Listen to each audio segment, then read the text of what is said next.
Hey, it's Christina with Tinagirl.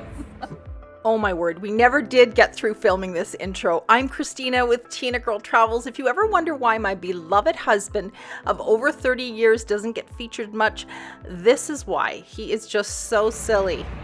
Don't make that face. Let's try this again without Keith.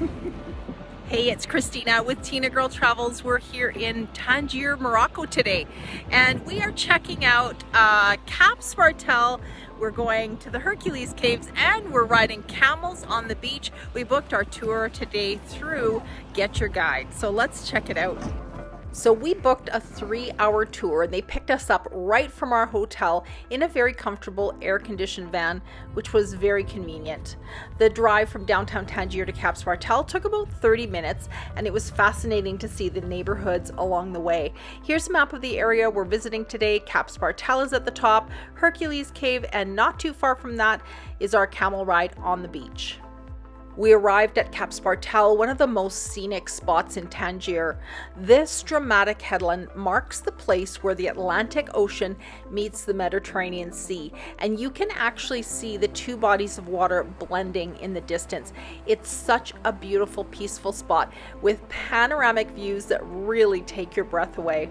There's the beautiful historic lighthouse. It's been guiding ships here since 1864. It's still in operation today, and it adds a little bit of charm and history to this landscape. Cap Spartel is also surrounded by pine forests and eucalyptus trees, which gives it this fresh coastal air that feels so different from the city. Make sure to snap a picture of yourself in the heart. Right next to the lighthouse is a little maritime museum that gives you a peek into the nautical history of this area.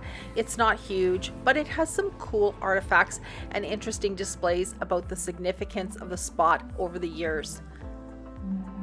There are a few sidewalk vendors here that were very interesting to check out. Keith ended up buying this really nice leather Moroccan cowboy hat.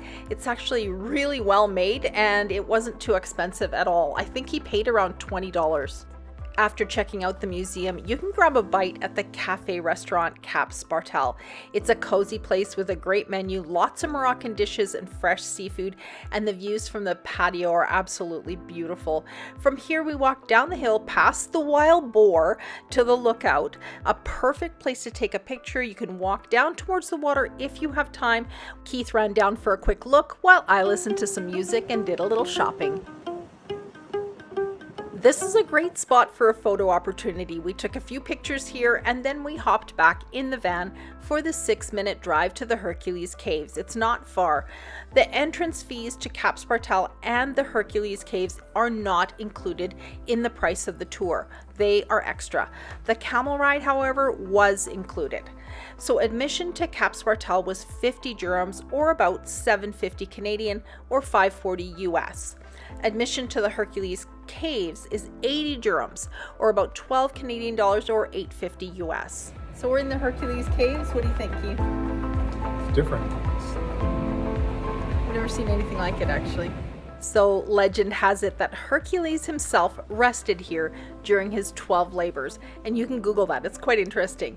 The caves are carved into the cliffs right along the Atlantic coast, and they're full of natural beauty and mythological mystery. One of the coolest parts of the caves is the opening that looks like the shape of Africa flipped. So when viewed from the outside looking in. So here's the opening, and here it is with Africa. Let's flip Africa and fit it into the space. What do you think? Okay, I can kind of see it. My thoughts are this though. Tell me what you think. Yep, that's what I see. One of the coolest things about the Hercules Caves is how the tides completely change the experience. At low tide, you can walk right into the cave, no problem, explore the rock formations, get a great view of that Africa-shaped opening from the inside. It's calm, easy to navigate, and a perfect for photos. But at high tide, it's totally a different story. The waves crash right into the cave and parts of it become totally inaccessible. So if you're planning a visit, it's a good idea to check the tide schedule. Inside the caves are a mix of natural formations and human-made carvings. Some parts were used as quarries centuries ago, and you can still see the chisel marks in the stone. The lighting inside adds a dramatic effect. The cave is not huge. 15 minutes is plenty of time to actually see the caves. There are some shops and cafes here in the area as well to check out, and you can also reach the caves on the Tangier city tour bus. It's a quick stop, maybe 30 minutes, but it's totally worth it. All right, time to get back in the van and go find some camels. Here they are. They're heading down to meet a group of riders on the beach, and that's where we'll be heading as well.